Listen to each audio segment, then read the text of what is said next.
आमिर साहब पूछते हैं निकाह के बाद जो अगले दिन वलीमा होता है, अगर एक दिन लेट हो जाए, 2 दिन लेट हो जाए, तो बाद में किया जा सकता है? जी हाँ, वलीमा निकाह के बाद होता है, चाहे आप 2 दिन बाद क्यों ना कर लें, 3 दिन बाद क्यों ना कर लें, लेकिन वलीमा निकाह के बाद है, एक मसनून दावत है और इसको मसनून तौर पे आगे चलाना चाहिए। हदीस पाक में खैरुल वलीमा वो है जिसमें गरीब भी बुलाए जाए, और शरुल वलीमा वो है जिसमें गरबा को छोड़ दिया जाए। इसलिए आप खैरुल वलीमा करें और उस पर ये नंदरा की रस्म जो सलामी है, सलाम के पैसे लेते हैं, ये भी ना करें, क्योंकि आप ये फ़ी सबीलिल्लाह अल्लाह ताला की रजामंदी के लिए खैरात कर रहे हैं। आप होटल नहीं चला रहे कि आप बिल लेते फिरें।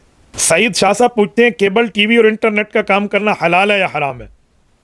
शाह साहब, आपने तो मौलवियों की दुखती रग पे हाथ रख दिया। आप फतावा जात को उठाइए। टीवी के मामले में तमाम हमारे मुफ्तियान कराम इंतहाई सख्त हैं, क्योंकि उसमें 100% बेहयाई होती है। कोई 1% दीन का काम हो, बाकी अक्सर बेहयाई है, गाने हैं या कुछ और चीज़ें हैं। मौजूदा दौर में तो आजकल टीवी और ड्रामाज और ये जो मूवीज़ हैं, अल्लाह माफ़ फरमाए, यहाँ बहनोई साली के साथ लगा हुआ है, साली बहनोई के साथ भाग रही है, भाभी देवर के साथ भाग रही है, नौजुबिल्ला क्या से क्या मामला और 2 नंबरियाँ दिखाई जा रही हैं। तो इसलिए इससे बचें। कभी किसी मुफ्ती ने इसको जायज़ नहीं कहा, तो इससे आपको बचना चाहिए।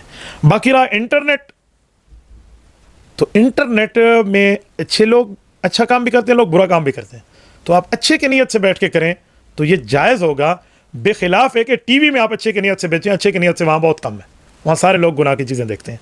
इंटरनेट के मामलात में ऐसा नहीं है। लेकिन अगर आपको पता है कि 100% ये इंटरनेट जो मैं काम कर रहा हूँ ये लोग 2 नंबरी और गुनाह का काम करते हैं, तो आप उस इंटरनेट का काम भी ना करें। इसी तरह LED LCD की मुरम्मत का काम है, अगर वो काम आप करते हैं और वो 100% उस पर गुनाह की चीज़ें देखते हैं, तो आप उनको मुरम्मत करके न दें। हाँ, अगर LED LCD है और उसके ज़रिए CCTV कैमराज को देखा जाता है, या कोई जायज़ काम है, या कंप्यूटर की हद तक वो दीनी काम में है, या गुनाह का काम कम अज़ कम उसमें नहीं है, तिजारत वो भी इस्लामी उसूलों के मुताबिक, तो फिर आप कर सकते हैं। वरना कोई मुफ्ती आपको इस मसले में गुंजाइश नहीं देगा कि टीवी आपके लिए हलाल है और बेचना खरीदना और आप इसकी